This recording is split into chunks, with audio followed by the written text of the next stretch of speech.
If your job at a healthcare facility includes disinfecting against viruses, you know prevention is the best medicine. And maintaining healthy spaces starts with a healthy cleaning routine. Grainger's world-class supply chain helps ensure you have the quality products you need when you need them. From disinfectants and cleaning supplies to personal protective equipment, so you can help deliver a clean bill of health. Call 1-800-GRAINGER, click Grainger.com, or just stop by. Grainger, for the ones who get it done. The CBS Radio Mystery Theater presents...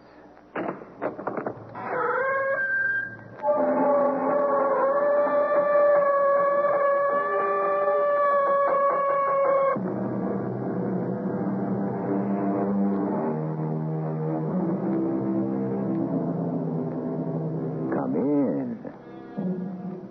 Welcome. I'm E.G. Marshall. When you join me, I can promise you an experience in suspense that can arise from many sources. Sometimes it is natural conflict, and at others the supernatural. We delve into the strange and the unusual. That is the shadowy world we explore, a world of minds and souls, slightly askew. What we're about to hear is an adaptation of a story written by Algernon Blackwood about a man shell-shocked in the First World War.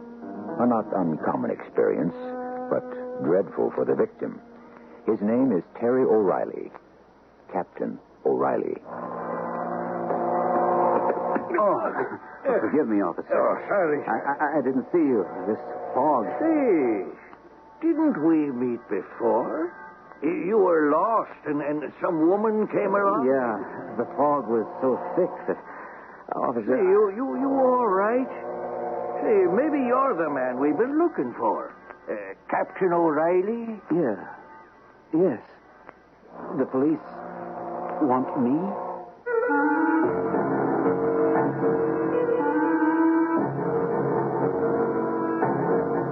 Our mystery story, In the Fog, was written especially for the Mystery Theater by Roy Windsor and stars Gordon Gould. It is sponsored in part by Buick Motor Division and X-Lax. I'll be back shortly with Act One.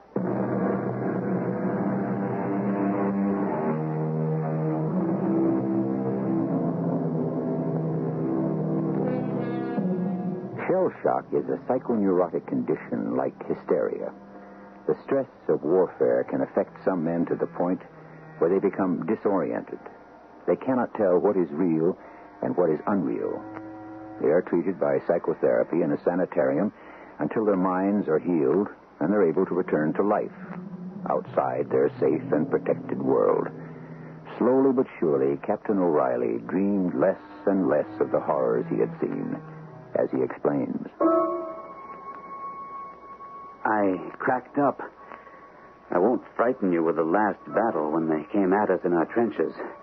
But the carnage was awful. Only a handful of us were left.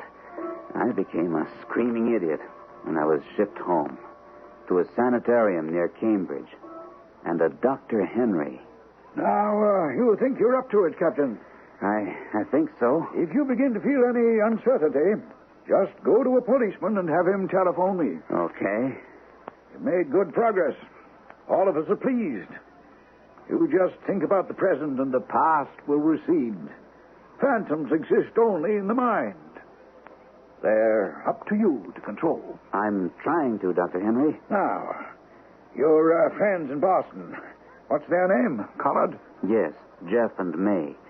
I wrote down their telephone number. Here it is. Ah, good. I won't need it, I'm sure. Now, when you reach their house, it's on Beacon Hill. Oh, nice. Well, after you arrive, will you telephone me? Sure. Jeff's a buddy of mine. He got shot up pretty bad. It was when I saw him mowed down that I... But there he is, he and his wife. Doing well, I'd say, with that Beacon Hill address. Now, your visit is a big step forward to you. Are you going by subway? Yes, from Harvard Square. Well, it's a short and pleasant ride. Enjoy yourself. I see you're dressed for rain. That's wise. Well, it's predicted.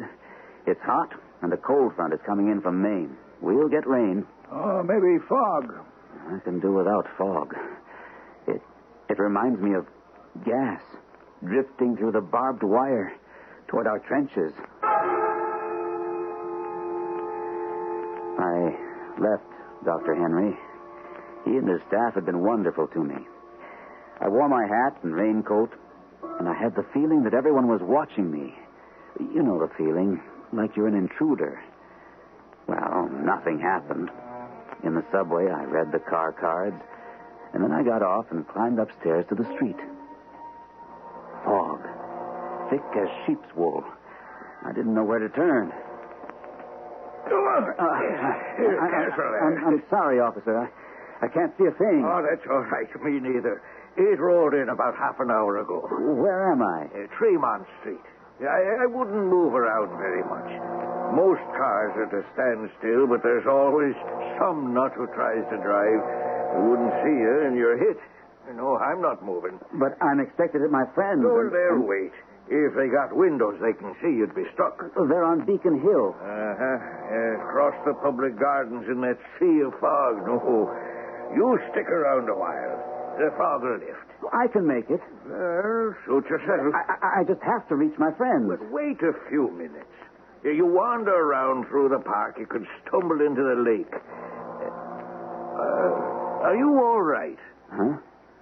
Oh, yeah, sure. You look kind of worked up. I was in the war, and Hello? the fog... Hello? Oh, help me. Help me. Oh, officer. Oh, you have to help me. No, what is it, lady? I'm lost. Well, so am I, and so's this man here. Now, no one can find his way in this thick fog. No, but I said I'd be there, and he'll be waiting. Well, my advice is to stay put. No, I have to get to Morley Street on Beacon Hill. Oh, that's where I'm going, too. Oh, then let's find it, please. I'm warning you, lady, you go groping around in this mess and you could be hurt. I'll go with you. Oh. Well, remember, I warned you. I hope I don't see you in the morgue. Hold my hand. Yes. Tight. Yes. Come on now. Oh, you're very kind. That's all right. I don't know the hill except it's above the gardens. Oh, if I could only see. Yeah, it's unreal. What a phantom world. I hate it. So do I. Hold on. What's your name? Oh, well, that's unimportant. I don't mean to be rude, but we'll never see each other again. Even in the fog, I can see how beautiful you are. Oh, well, thank you. Holding your hand does me good. You're real. I should think so. I mean, I'm Captain O'Reilly, Army. Shipped out for shell shock. Oh, well, are you... should you be out? I mean, isn't there a sanitary... No, I'm fine. What did you mean I'm real? Not an illusion. That's what I suffer from. Not knowing what's real and what isn't. Now you know. Sure. Oh. It's slow going, but if we stick to the path, we'll be all right. Your doctor said you could come into Boston alone? Sure. Dr. Henry. Hey, you're not afraid of me, are you? Oh, no. We're never dangerous, except maybe to ourselves. Like you reach for something you see, and it isn't there. That's why it's good to hold your hand. And don't be nervous. We'll find your house. Oh, but will I be in time?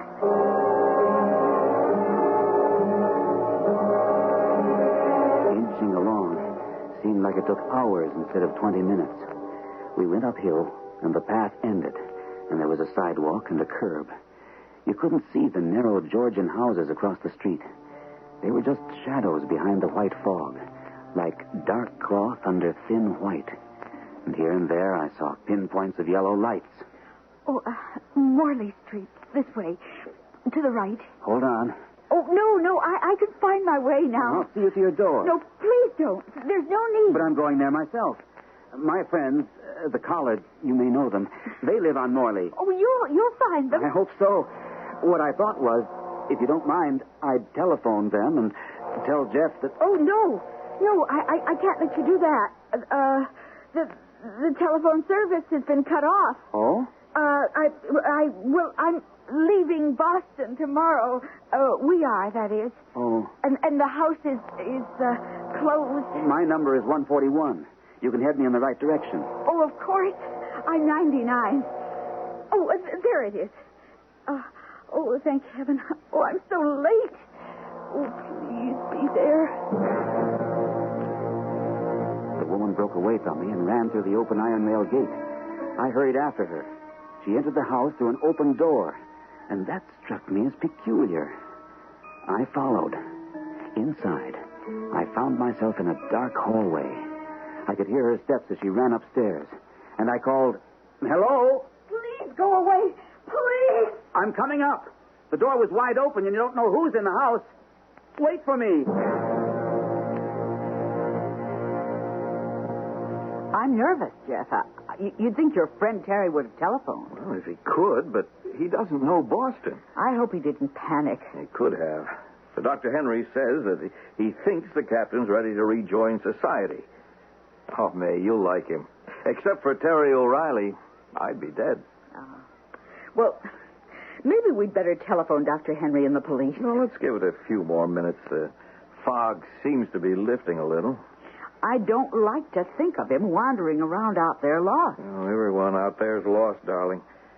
Nothing moves in fog this heavy, and that's really bad for Terry. You know, there's something spooky about fog. Oh. Even a normal person sees things in it. Ghosts, figures of the imagination. Well, I've got a funny feeling about your army buddy. All right. Fog or no fog, he ought to have been here by now. He's over an hour late, Jeff. Well, the number's on the desk by the phone. It's Dr. Henry's. I'm going out on the stoop. Maybe I'll see him stumbling along. Dr. Henry speaking. It's Mrs. Collard, Doctor. It's about Captain O'Reilly. He's an hour late, and I'm very... That's disturbing. The problem is the fog. The fog? Boston is socked in. Oh, well, then that relieves me. He must be waiting for it to lift. It's raining here in Cambridge. When the fog lifts, he'll turn up. But it's been an hour, Doctor. Now, don't you worry, Mrs. Collard. The captain knows what to do if he becomes confused. He has my number, and I've told him not to hesitate to speak to a policeman. You just sit tight. But don't you think we should notify the police? Well, yes, maybe that is a good idea. Tell you what, I'll do that, and I'll come in. Oh, you don't need to do No, that. that's all right. Captain's a special patient of mine. I'll be in as soon as I can get to your house. You know, this experience could be critical for him. He's well recovered, but being lost could terrify him and send him back into his world of phantoms again. It was very dark in the hallway. I felt along the wall and entered a parlor. There was a milky kind of light coming through the high windows, and I made out a candlestick. I was conscious of my heart beating hard, not from effort, but from the eerie house. I struck a match and lit the candlestick and started upstairs. "Hello up there. Are you all right?" Holy Toledo. "Where are you? Answer me. I'm coming up." When the woman screamed, I froze. I knew something awful had happened. I took the stairs two at a time, the candle flickering in front of me. There were several closed doors in the hallway. I tried the one nearest the street. I opened it. The room was lived in. I went toward a bed. And then... murdered. Good Lord. Stabbed through the heart.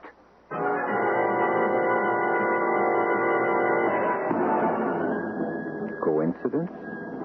It is frowned upon by many, but it is a fact of life. For want of a nail, the shoe is lost. For want of a shoe, the horse is lost. For want of a horse, the rider is lost. What else is that except coincidence? Who is responsible for the want of a nail? How was the doctor to know that when Captain O'Reilly emerged from the subway in Boston, that he would walk into a thick fog? Coincidence? When I return with Act 2, we'll find out where coincidence next led Captain O'Reilly.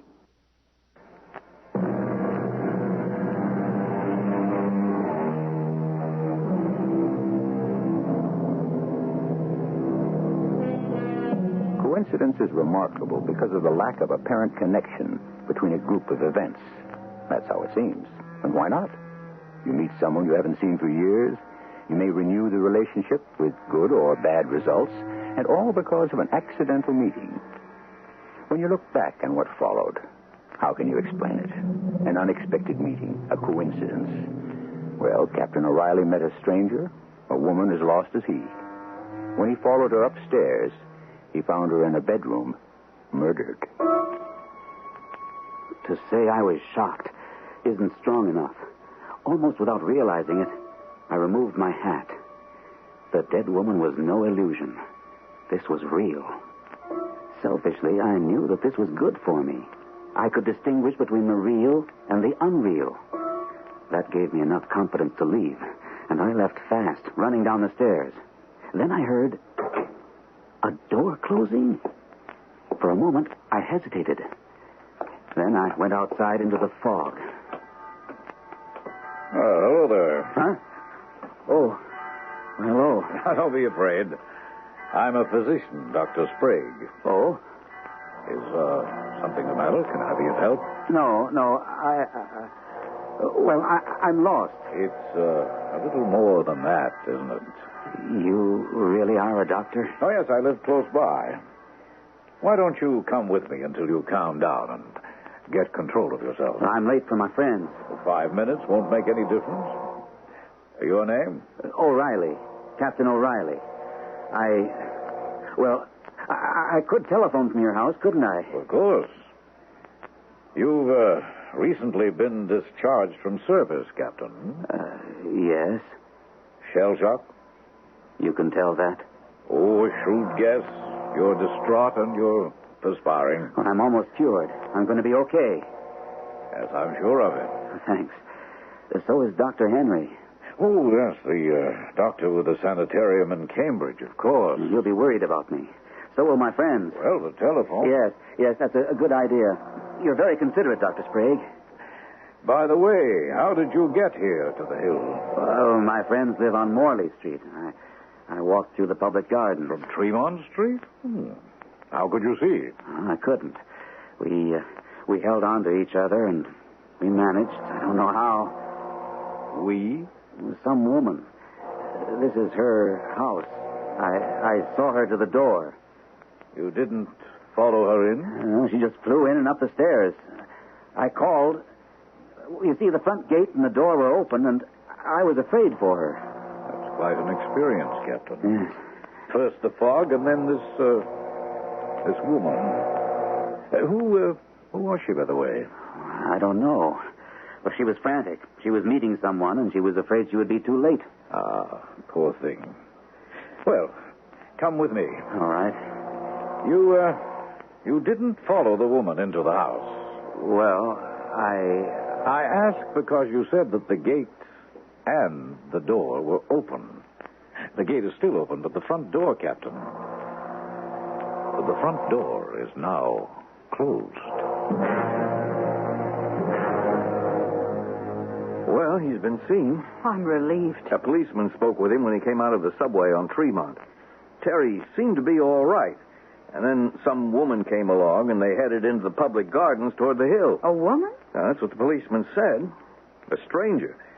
She was lost, too, and was acting pretty wild. You looked around? Yeah. The fog isn't that bad now. It's begun to drizzle. I walked around the block calling his name. Well, now, what do we do now? Nothing. The police are on the lookout for him, and we know that Terry is somewhere in the neighborhood. That's funny about this woman. Why, what's funny about her? She's not imaginary. The cops saw her, and they saw them set out together.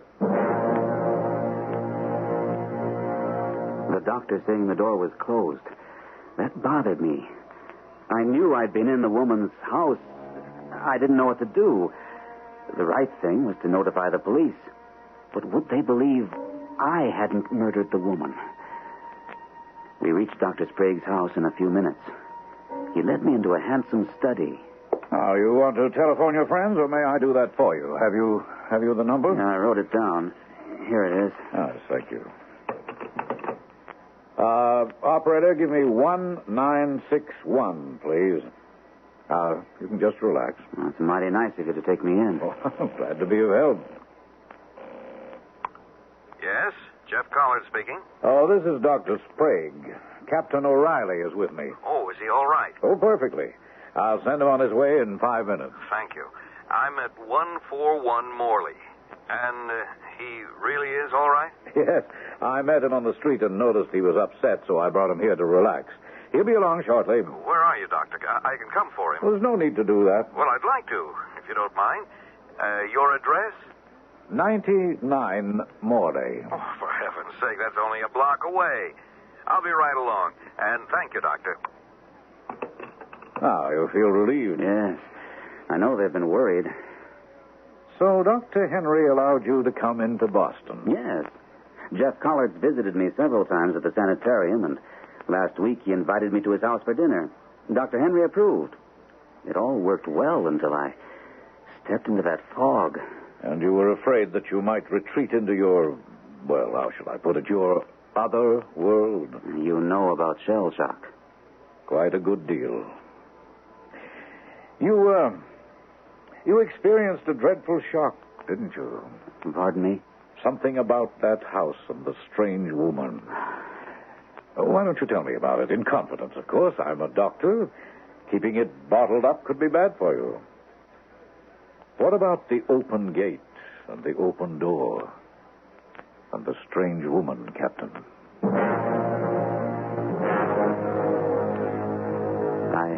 I told him everything. How I bumped into the cop and the woman coming up, the stumbling walk through the public garden, right up to the house, and into it, and into that bedroom, and the woman stabbed to death. He listened intently. Extraordinary. It was horrible, and she was so beautiful. I can smell her perfume now. Poor woman. Yes. How odd. Worse than odd. And I don't know what to do about it. Oh, there's nothing to do about it. But the police... You didn't murder the woman, did you, Captain? Good Lord, no. Then you'll be wise to forget about it. She'll be found, I imagine, and somebody will be suspected and hopefully caught. When I said odd, I meant odd in a coincidental sense. Oh? How's that? You have wisely unburdened yourself to me, so I'll do the same for you. I have a story that's very similar to yours. I'd like to hear it. I had a friend who was a professor at the college. Unlike most professors, he was quite wealthy, and he lived here on Beacon Hill. When war was declared, he enlisted. He must have felt strongly about it. Oh, he didn't. But to go on, this friend had a young and beautiful wife. They were devoted? He loved her very deeply. I loved that way before I was called up. Ah, you're married? No. I was overseas too long. She married someone else. And that hurt. Not as bad as a man can be hurt by an unfaithful wife, Captain. Is that what happened? My friend closed his house up on the hill. His wife took smaller quarters. He'd been in France for 6 months when he learned what was going on back home. She took up with someone else? She was young. She was beautiful. She was alive. But you knew her, Doctor. How could you allow her to take up with another man? It was I who wrote to my friend about what I suspected. Did he divorce her? No, he got leave to return for a few weeks, and he murdered her. Good Lord. And the other man, what happened to him? My friend waited in his old house where his wife and the other man used to meet. The man never showed up for their rendezvous. Too bad. Wasn't it? And she had left the front door open for him. Like... Exactly. What did you say the woman said as she ran into the house? Something like, I can't be late. I can't. And I can't miss him. She was afraid maybe he'd been there and left. That's the impression I got. And your friend said the front door was open? That's what he told me. The only difference between the stories is that I walked in not as the woman's lover. No. As a stranger.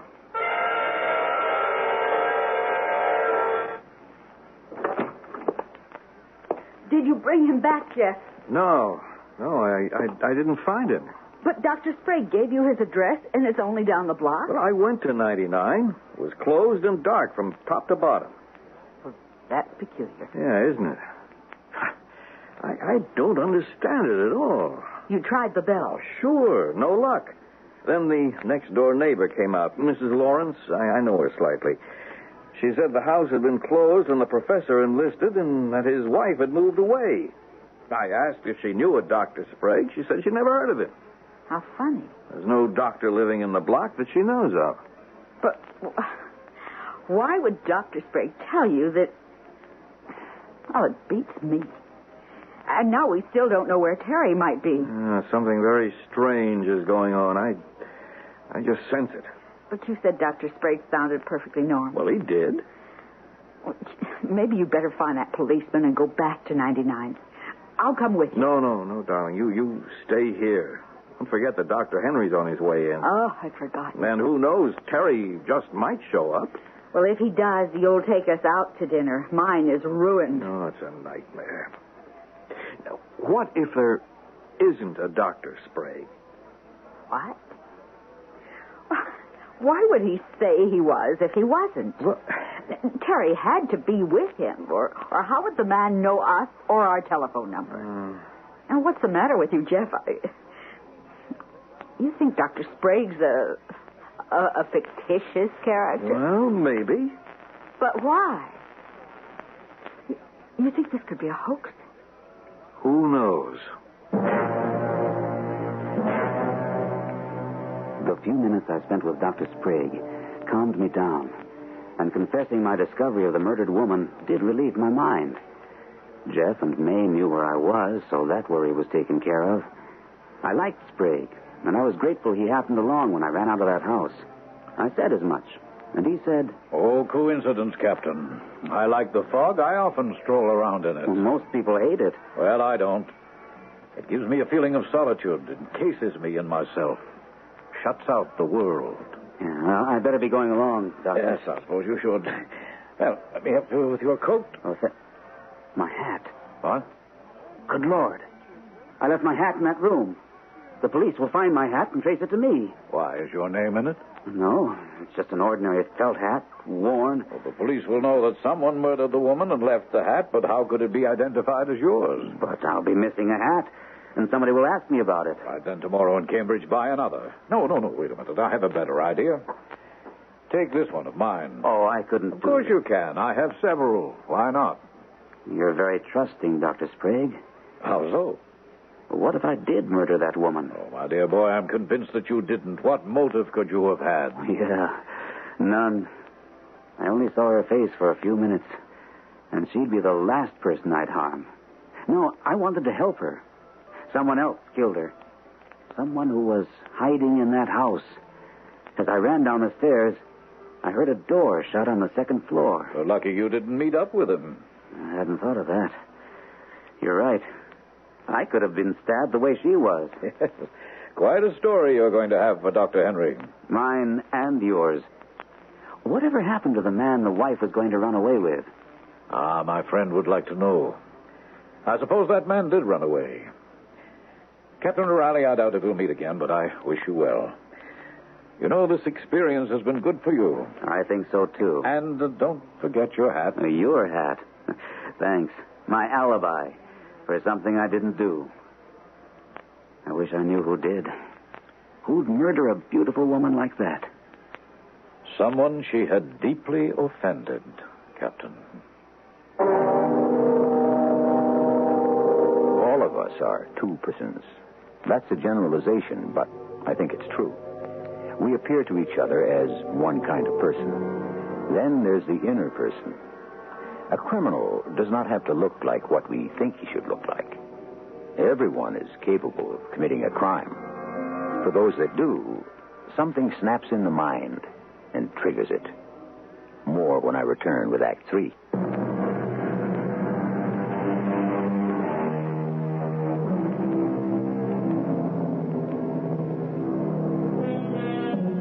We have a victim of shell shock in the First World War, nicely recovering and about ready to return to normal life. Then fog leads him into an experience that would terrify a sane person.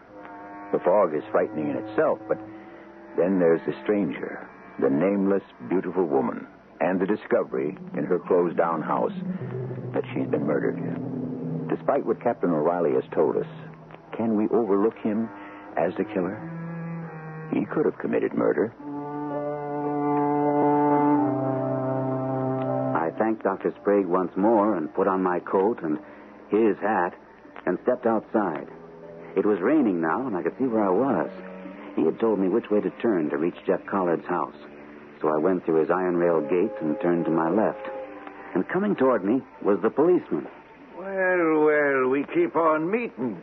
You are Captain O'Reilly, right? Yes? You got everyone in town looking for you. Oh, I'm sorry. Dr. Henry called on the police, and your friend's been out in the street calling your name. I've caused a lot of trouble.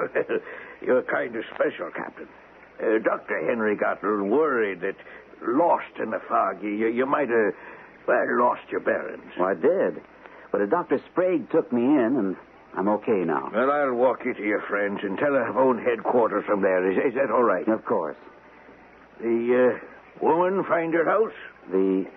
Oh, yes, I guess so. Why the guess? You were with her, weren't you? Well, through the public gardens. Then she thanked me and ran down the street. Oh, well, so she got home all right. I suppose so. I don't know. She was pretty tensed up. She was meeting someone.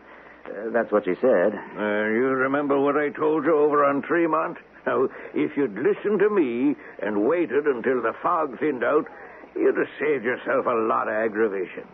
Well, you're found, so we'll forget it. I beg your pardon. Yes. Am I near 141? I can't quite make out the numbers. Dr. Henry? Why, yes. Oh, well, you must be Mrs. Collard. Yes, May Collard. Please come in. I'm so glad you came. Oh, hasn't Captain O'Reilly turned up? Come in. No, he hasn't arrived. But a Dr. Sprague said Terry be along directly. Well, who's Dr. Sprague? Oh, just leave your coat and hat here in the hall. Oh, thank you, Miss Collard. Has something happened to the captain? No, not that we know of. My husband's wandering the block trying to find him. Dr. Sprague telephoned and told Jeff that Terry was all right. Jeff said he'd walk down to 99, Sprague's address, and walk Terry home. And? The house is closed tight and dark as a tomb. Why, that's strange. Captain O'Reilly's somewhere in this block with a Dr. Sprague who isn't at the address he gave. Yes. Now, what do you make of that? We're really terribly worried. Well, now, don't be. I have full confidence in the captain. But wandering through that fog, it was like a covering of snow. You couldn't see 5 feet. Well, how do you know he's here on Beacon Hill? From this Dr. Sprague. Uh-huh. Maybe I'd better telephone the police. I told them to watch for him, that I was coming into Boston. Maybe they have a report by now. It's hard to imagine walking through the public gardens if you can't see. May I use your telephone? Oh, of course, back there in Jeff's study. Now, don't worry. Unless he's had an accident, I'm sure he's all right. Oh, Jeff, any luck? I can't find that policeman. Who's hat and... Oh, Dr. Henry? He's checking with the police. I give up. Let him come to us. I don't know where else to look. Mr. Collard. Oh, hello, Dr. Henry. There's no news yet, but everyone's got his eye open for the captain. Oh, hey. You must be May. Terry, thank goodness. Oh, buddy, hey, are we glad to see you. Come in. My friend, Sergeant. Oh, Mary, do you mind if I use your telephone, Mr. Collard? Well, come with me. Where did you find this big hulk? Coming down to Mr. Sprague's house. So, he exists, huh? Well, Captain? I apologize for causing all this trouble, Doctor. You've had quite a day, Captain. Wait until you hear. You seem to have borne up well. I think what happened to me today has got me cured. Fog can be terrifying. Not as terrifying as finding a woman murdered. Oh, no. What? You found her? Hey, what's going on? You look shocked, May. It's just relief that Terry showed up. Sergeant O'Malley, thank you. Sure. The alert's off, and I got a pat on the head from the chief. Good night, folks, and keep O'Reilly indoors. Well, what's going on here? Sit down, and I'll tell you what happened to me. It was horrible. There was this beautiful woman. Ah, a spy story. And together we found her house, right on your street. Yeah, sounds exciting. The front door was open and she ran in. A few minutes later, I found her, dead. Good Lord.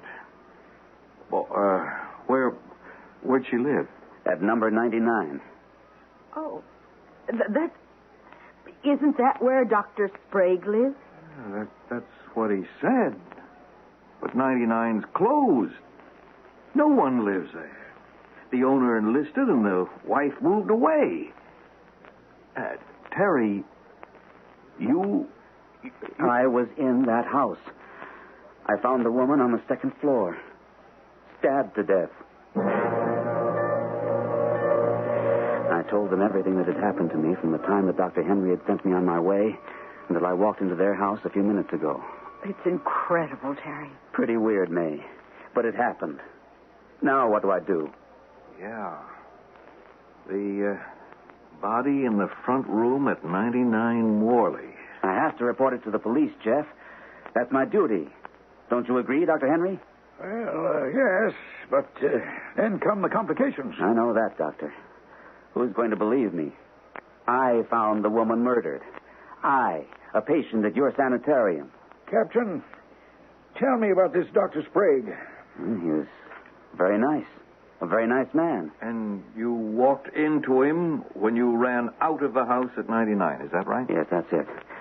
I was badly upset. He saw that and tried to calm me down. Jeff, Dr. Sprague couldn't have told you that he lived at 99. He just couldn't have. Yeah, you could be right. But no one lives there. But there's a body in there, old buddy. Sprague invited you to his house. You walked, and he led the way. It was close by. I guess we walked for a few minutes. You don't know where, of course. No. The fog wasn't too bad, and it had begun to drizzle. I just kind of blindly followed where he led. Uh-huh. And when you got to his house? It was dark. There wasn't even a light on the stoop. I followed him into a kind of study with books in shelves on the walls, a desk and some chairs. You told him your story, and he told you his. Why? Well, confession's good for the soul. But whose soul, Doctor? What's your point, May?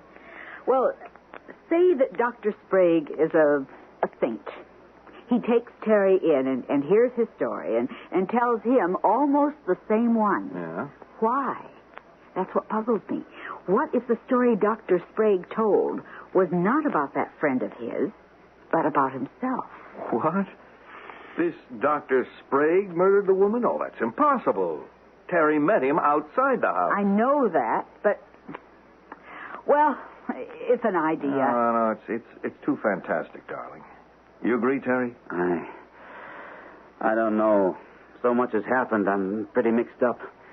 I did meet him outside, May. But could he have been in the house, Captain? I didn't see him. I didn't see anybody except the woman. It was very dark in the house. I don't think he exists. Now, wait a minute, Jeff. No, I know he exists, old buddy. I mean, I don't think he's Dr. Sprague. That man is somebody else. I know why he said he lived at 99 Morley. He wants the body found. But he said that no one would ever know who murdered the woman. I was to forget it. He didn't suggest notifying the police. No, Doctor. Yeah, but giving me the address where there's a murdered woman is just about the same thing. He knew my curiosity would be aroused. Sergeant O'Malley will come forward about Terry wandering around like a ghost up and down Morley Street. You know, if May's right, if this Sprague is the murderer, he could frame you, Terry. Oh, I don't believe that for a second. He's a fine man. Captain, if you agree, I'll ask Sergeant O'Malley to step around and we'll enter that house at 99 Morley. All right. That's step one. If the woman can be identified, the police may find a clue to the person who stabbed her. The next hour was a week long. I told my story to Sergeant O'Malley, and he and Jeff and Dr. Henry entered the woman's house. They found the body all right. An ambulance took it to the morgue. Dr. Henry vouched for me, and the police thanked me for reporting the murder. I was placed in the doctor's custody until an investigation was made. O'Malley left the Collards' house, and we sat down, pretty drained. You feel better now, Terry? Yes, Jeff. I'm glad it's over with. Now you have nothing to worry about, Captain. It took courage to tell the truth. Well, he's never been short on that, Doctor. You didn't have to tell us any of this, Terry. Why did you? You've let yourself in for a lot of questioning. Well, it may sound funny, but I fell in love with that woman. That may sound silly, I know, but she was beautiful, and she wore lovely perfume. And there's more to what happened tonight than I've told. Let me tell you 2 things.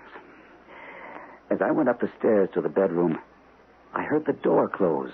The woman or the murderer? Not the woman. She had screamed. So it was the murderer who closed the door. He did the same thing when I got to the bottom of the stairs and flew out. Well, why didn't you mention that to O'Malley? Because of something else. When I got to the street and bumped into Sprague, I didn't have my hat. I'd left it in the woman's bedroom. But there was no hat in the room when we were there. I left it there, Jeff. It couldn't just vanish. My gracious, if your hat had been found... Oh, you'd have been in for it, old buddy. That's hard evidence. But you were wearing a hat when you came in here, Captain. So I was.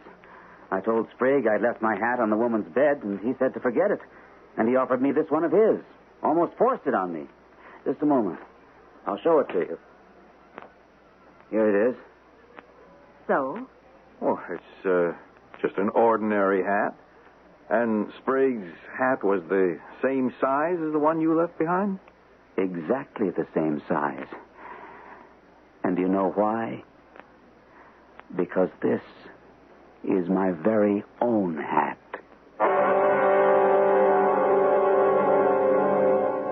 You may have guessed, but I was sure of only one thing. Dr. Sprague, or whoever he was, did not intend to frame Captain O'Reilly.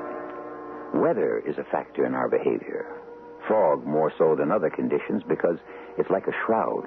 It deadens sound. It can lead you astray, often into the unexpected. And that is what we specialize in. The byways of life where a person by design or by accident may experience an adventure that will be unforgettable. I'll be back shortly.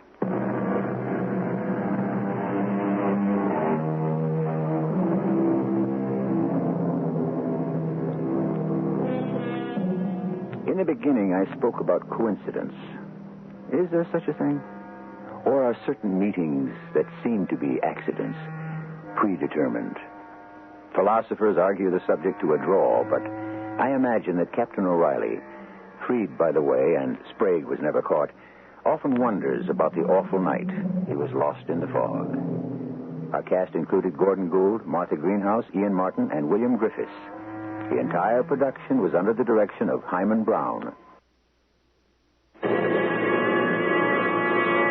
And now, a preview of our next tale. Why? Why wasn't I on this morning of all mornings? Why? Why? It's a miracle, darling. It's a miracle. Of course, it's a miracle. But that doesn't answer the question. Why was I saved? 5 people are dead. The 3 in the plane, Mr. Fieldings, and a woman named Mrs. Jane Gray. Why was I saved? The people in the plane died because their aircraft underwent some malfunction. Mr. Fieldings and Mrs. Gray, they just happened to be there. I should have been there, too. Why wasn't I?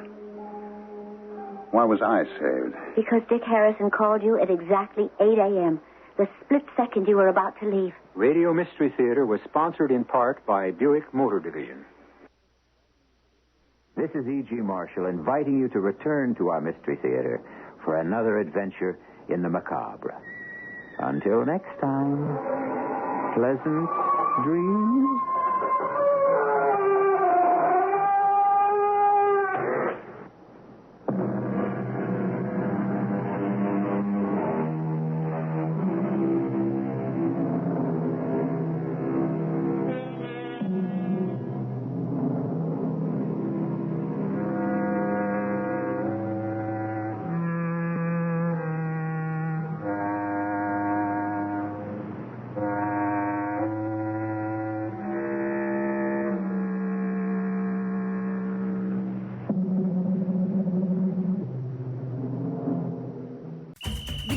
on the line, and I've only got a shot clock's worth of time to tell you about Subway's $6.99 footlong deal. That's right. Order now in the Subway app and get any footlong on the menu for just $6.99. Fresh sliced deli meat, fresh crispy veggies. Too much good stuff. Get it now on the Subway app. Any footlong for just $6.99. Use code 699FL now. Only here for a limited time. Redeemable at participating U.S. restaurants. Subway app. Online orders only. Add-ons, additional plus tax. Additional fees apply on delivery. Excludes footlong snacks. Limited time.